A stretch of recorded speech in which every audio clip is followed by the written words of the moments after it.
Nabi Musa pernah tanya sama Allah, ya Allah, saya ini kalau di surga sama siapa? Itu dia pemuda, wongnya jempal kalau Rukin, hasil melarat kan apa jempal. Tukang golek kayu deh. Dan ini Rukin alhamdulillah itu ngelakoni. Jadi tukang ukir kayu tapi orang golek nopo. Ternyata anak itu duit orang bikin untuk di 20.000. Itu yang karena orang Arab itu melaratlah pakanannya roti, kamu semua Arab lain melaratlah pakanannya nopo roti daging. Itu orang Arab itu roti yang unsurnya itu tengahnya tiga daging. Ini gitu mana roti?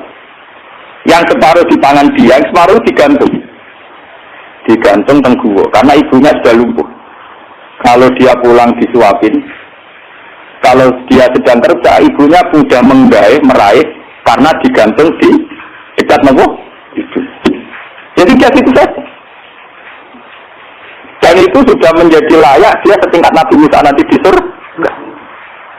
Jadi Nabi Musa, uang itu kan Nabi Musa normal sana kan ya kayak dia kiai, mesti sholatnya cukup biasa dia, pokoknya dia kan fotonya ngetok. Oh ternyata enggak gitu, mau bakul yang pasar mulai ya gitu aja. Takonnya itu beneran. Nah karena apa tuh? Ya krono apa? Ya krono. Paham kan? Jadi kayak seliwan. Itu krono tuh. Jadi kesempatan. Makanya saya ini sering cerita ke kiai-kiai. Jangan kira saya boyong itu karena pondok saya, enggak. Saya boyong itu tidak karena pondok saya. Orang hati sih, wong boyong demi pondok orang hati. Karena demi ibu saya. Karena ibu saya masih hidup dan beliau masih membutuhkan saya. Hanya saya sering cerita ke supir saya, nak lihat ibu butuh mobil pamit. Nah ibu rasa pamit. Saya sering bilang itu sama bapak kangkang kalau ibu mau daerahnya kemana ada usah pamit saya. Saya kalau selain ibu kan, ya sekarang harus jadi apa? Kenapa kiai-kiai itu bangga dengan amal-amal yang kecil, kadang mengekei santri melarat rantau wesel, kadang mengekei iman. Itu karena iman sama aturan dasar, sama ya amal bitkola zarrotin khairan yarah, wa ma ya amal bitkola zarrotin syarran yarah. Sekecil apapun anda amal dinilai Allah. Ini penting kalau aturakan. Nanti ada wilayatul jahli, ada kebodohan apa masa di mana orang yang rapat tentang ketahanan pangan karena dihadiri menteri dan tetap-tetapnya. Orang itu dianggap berprestasi karena mempertahankan pangan, kuota pangan cukup, bulog cukup. Padahal hakikat yang mempertahankan pangan itu siapa coba kalau per individu? Ada tukang becak miskin. Dia hari itu tidak bisa makan, ditolong sama tukang becak diutangi 20.000. Anak istrinya jadi apa? Makan. Dan di mata Allah yang menjaga nyawa tukang becak ini adalah temannya tukang, bukan pejabat-pejabat yang rapat di hotel berbintang. Meskipun saya ngakui fungsi mereka, tapi kalau saya disuruh ngakui fungsi mereka juga harus mengakui fungsi sosial yang dilakukan rakyat. Saya pernah juga diperut, apa jelas ada ahli fungsi menteri. Lalu aku belum ngakoni kono, aku ngakoni hasil, orang aku ngakoni kono orang, bilang kono. Kok pena? Kalau sama-sama kita beretika, kalau saya ngakui fungsi mereka juga harus ngakui fungsi kita. Makanya saya itu kalau melihat petani di sawah, dan itu sebagian anak-anaknya mondok di saya, itu kalau saya nyeritani ngoten, Pak, yang rapat-rapat ketahanan pangan di hotel-hotel itu hanya rapat ketahanan pangan. Sampai sebagai petani yang tulen, itu yang hakikat mewujudkan Pak. Sampai jangan kecil hati saya dan di mata Allah Andalah yang mempertahankan pangan, karena Anda belum jadi petani. Jadi itu banyak santri-santri wali murid yang bangga dengan saya. Wah, nak ngono berarti kalau wong top iya wong top podo menteri pertanian. Nah, ini ya kalau menteri kan lapornya sama presiden. Kalau sampean tak latih laporannya bahwa subhanahu. Nah ini khasnya ulama. Lah saya nanti takut tadi yurfaul ilmu. Nanti itu kalau sudah ada ulama yang ketangkeman kayak saya, nanti yurfaul ilmu. Ilmu itu hilang sehingga yang dianggap prestasi ketahanan pangan misalnya ya menteri pangan sama pejabat bu. Saya ngaku mereka berjasa, tapi kalaupun mereka berjasa kan digaji ya. Nah yang mungkin juga gitu. Paham ya? Nah ini kembali ke Quran tadi. Makanya saya tetap bangga dengan Quran. Quran itu spirit ngamal. Amilus solihat sama ya'mal sekolah terrotin khairai. Nah kemudian memang ilmu ini kelihatan biasa saja karena ya tidak ada yang menjelaskan.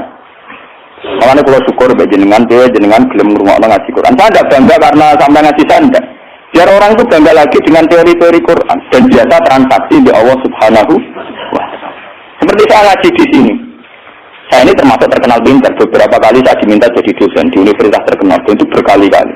Saya sampai sekarang belum pernah bilang iya, dan itu Allah tahu niat saya.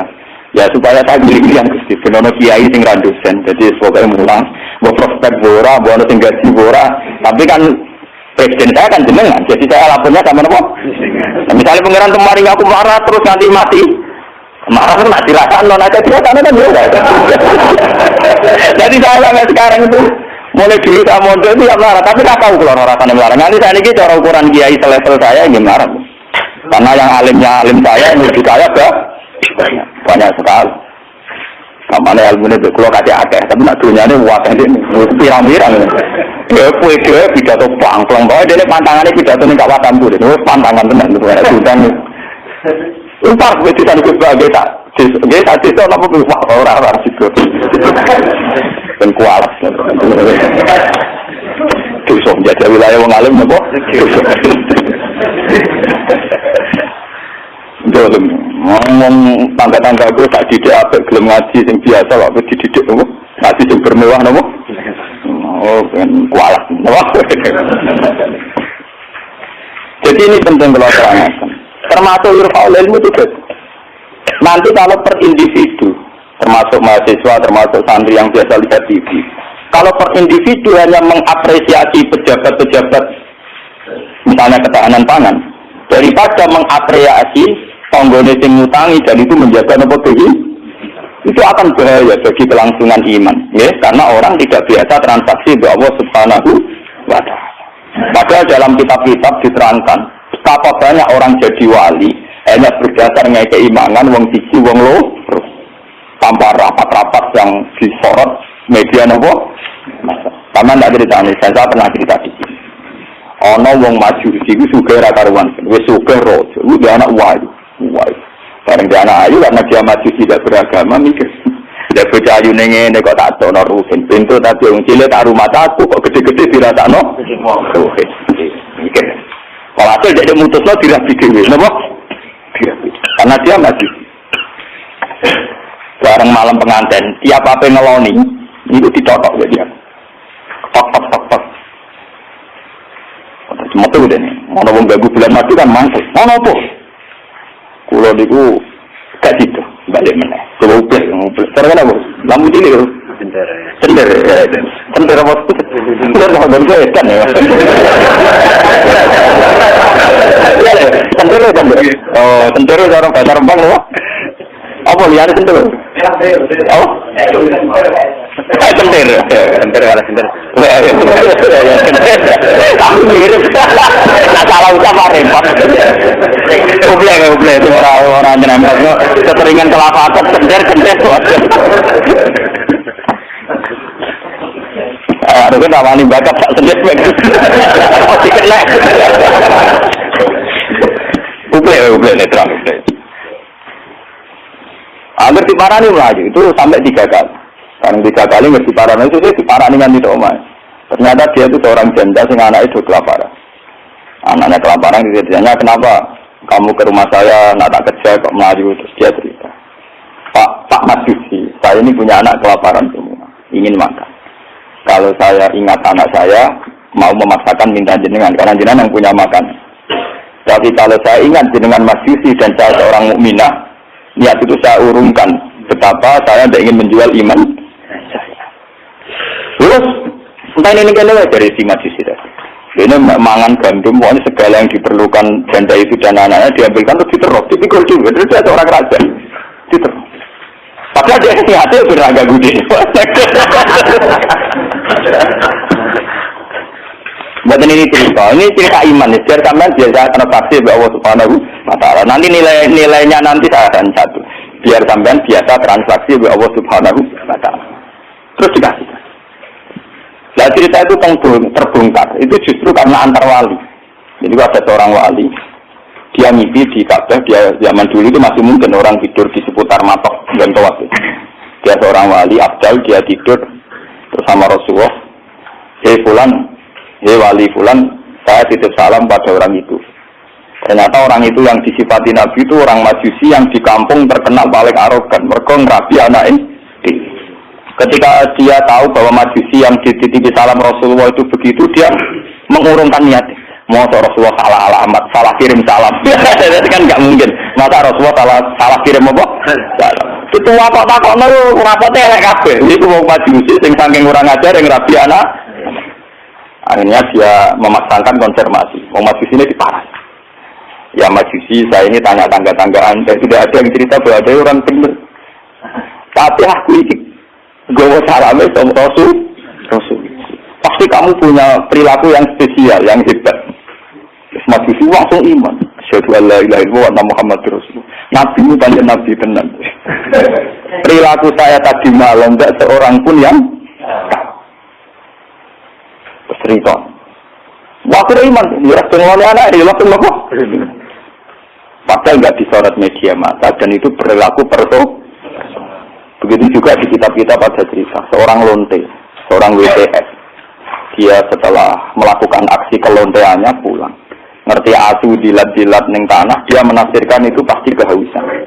Kalau bolak-balik cerita tentang mereka dan itu ada di hadis sahih, karena lonte gak priayi. Malah gue santri ora iso, lonte kelebihannya kan gak napa? Priayi. Iku dene nganggo sepatu bute medun ning sumur. Terus dicopot. Setelah ngambil air dicopot sepatu butnya karena tangannya dua digongrang-geranggang munggah. Ya mau mergo ra priayi iso wae kan mergo napa? Gak priayi. Orang priayi kan gak kebayang. Orang priayi jarian dia oleh munggah. Lalu ini cerita tentang hadis sahih. Setelah diminumkan anjing itu, Allah syukur sekali karena ada makhluk yang diselamatkan di lonte itu dan diparingi tobat jadi orang. Lu apa susahnya sih kayak dengan saya, Mas Ruhin semua. Coba kita ini kan sering menyelamatkan nyawa. Paling tidak anak kita kelaparan kita berikan susu, istri kita kelaparan kita berikan nasi. Kita berkali-kali menyelamatkan nyawa. Tapi kita tidak pernah bangga karena kita nunggu bangga kalau kayak menteri, kayak presiden. Lalu iman kamu di mana? Lalu posisinya Allah yang nilai kamu? Kita ini mukmin yang geblek, paham? Mukmin yang bodoh. Malah nih buat TV juga sering kan. Bener cocokan keluar bagi ini cerita cocokan antara orang alim pak. Lu bukan nonton yang roh, namun keluar bagi. Mau coba tak ceritanya emang, tapi kan ada sebut jenisnya. Tapi dia tetap ngakoni. Mati man kejunan alim macam nanti dia jenis apa? Berarti nunggu subuh yang ada apa? Dia baru sadar. Ya makanya saya ini kalau baca wahyu, ya tadi termasuk wahyu faul. Orang yang kadang bergelar-gelar yang hebat, kadang masih melakukan kebodohan dalam imannya, yaitu nganggap prestasi yang kayak presiden, kayak menteri. Sementara penyelamat nyawa yang lewat aksi-aksi personal juga gini. Quran itu dari Allah Subhanahu Wa Taala. Allah sing di langit di bumi, wae ngangge tarif miskola dzarrah. Tarifnya pangeran mau miskola sekecil apapun amal Anda, tak miskola tetap tak hitung jaran. Kenapa kita manusia sombong? Ngitung amal itu yang disorot, ngitung prestasi itu yang diakui publik. Kita ini jadi mukmin yang bodoh. Mengenai perawatnya aku berdoa santai nawiridan, nawali ketok tangan. Karena iman kamu itu iman yang bodoh. Mengenai tobat, penting ngaji tobat. Apa? Makanya nanti ya karena saya tidak bisa mimpin sholat tasbih 1 Muharram. Nanti saya mimpin sholat tasbih di sini setelah maghrib. Mungkin nggak agak akhir ya, karena pokoknya begitu kan. Saya itu bukan ingin apa, ngiling-ngilingan ya. Kalau ciri utama ulama itu mengingatkan akhirat, mengingatkan eksistensi Allah Subhanahu. Sama nasa hormat pulau kalau bolak-balik haram zaman bertamu dengan pulau kembang lokal. Sama pulau Bojonegoro yang berjodoh susu. Terus aku bagus banget, terus sowan malah tabah terus lebih haram loh. Itu bingung. Ngereng wajib pun kalau nak hadir Bojonegoro salaman bola oleh kalau kan orangnya lucu. Kenapa tahu bola balik? Lah anak betul tenang. Kalau cuma mumpung ketika nomor itu cangkem. Dari mumpung ketika nomor itu cangkem. Oh santri elek. Elek lah kes menengah salaman. Repot. Nah ini penting kalau aturakan. Jadi sebetulnya masalah utama manusia itu sejauh mana? Masalah iman ya. Sejauh mana kita sering kontrak ambil Allah Subhanahu. Nah ini juga yang dilakukan Rasulullah. Ketika ada sahabatnya sudah pinter, karena tidak meminta beliau urusan dunia, ya tidak minta beliau urusan apa? Dunia. Nabi hanya minta fa'inni ala nafsika bikasrotis sujud. Aku jaluk sulung kue. Yang penting kue sujud sambil sering. Jadi kami Nabi kamu jangan jaluk syafaat tapi kue dewi tahu sujud. Nabi ora tahu sujud itu artinya ora tahu transaksi dengan Allah Subhanahu